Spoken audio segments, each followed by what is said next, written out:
SUV ប្រើមួយសុទ្ធបងប្អូនទាំងគ្នាតិចច្រឡំថាប្រភេទ Fortuner ណាអរេបងប្អូនទាំងគ្នាតោះមកមើលផ្នែកខាងក្រោយទាំងអស់គ្នាបងប្អូនទាំងគ្នាមកគ្រឿងនេះពិសេសគ្មានពីរបងប្អូនណាចាខ្ញុំនិយាយមែនហ្មងបងប្អូនទាំងគ្នាជាតិម៉ែជាតិហ្មងបងប្អូនទាំងគ្នាមកគ្រឿងអែមខ្លាំងមែនតើបងប្អូនណាកៅអី3ជួរបងប្អូនណាខ្ញុំនិយាយមែនមកគ្រឿងនេះលំដាប់ SUV តែម្ដងបងប្អូនទាំងគ្នា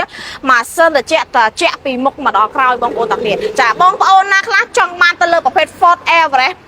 2023ទៅលើប្រភេទពណ៌សចាខ្ញុំមានចូលមកហើយបងប្អូនទាំងគ្នាណាចាអែមខ្លាំងមែនតើខ្មៅថ្ងៃមុនខ្ញុំលក់ចាញ់ហើយបងប្អូនទាំងគ្នាឥឡូវខ្ញុំមកមើលផ្នែកខាងក្រោយបងប្អូនទាំងគ្នាចាខ្ញុំបញ្ជាក់ជូនបងអញ្ចឹងលំដាប់ SUV ដែលធំទូលាយកៅអី3ជួរ smooth ហាប់ណែនខ្លាំងមែនតើបងប្អូនទាំងគ្នាណាអ្នកដែលមានសមាជិកច្រើនអីមកគ្រឿងនេះគឺអែមខ្លាំងមែនតើបងប្អូនទាំងគ្នាហើយខ្ញុំធានាជូនបងមកគ្រឿងនេះស៊ីនមកជុំបងប្អូនហើយពាក្យថាស៊ីនមកជុំបងដឹងហើយណាចាតែជួសទឹកថ្នាំតិចក៏អត់មានដែរបងប្អូនណាប៉ិនភាកឡានខ្ញុំធានាជូនឡានមូលអត់មានប៉ះអត់មានពេលអីទេបងប្អូនទាំងគ្នាចាអញ្ចឹងសម្រាប់មកគ្រឿងហ្នឹងបងចង់ទិញដៃរំលោះឃ្លាំងផ្ទាល់ក៏បានឬក៏បងចង់ធ្វើការវាយដូរសេរីក៏បានដែរកាន់លុយ 21500 ដកចេញឥឡូវចាមិនមែនលុយ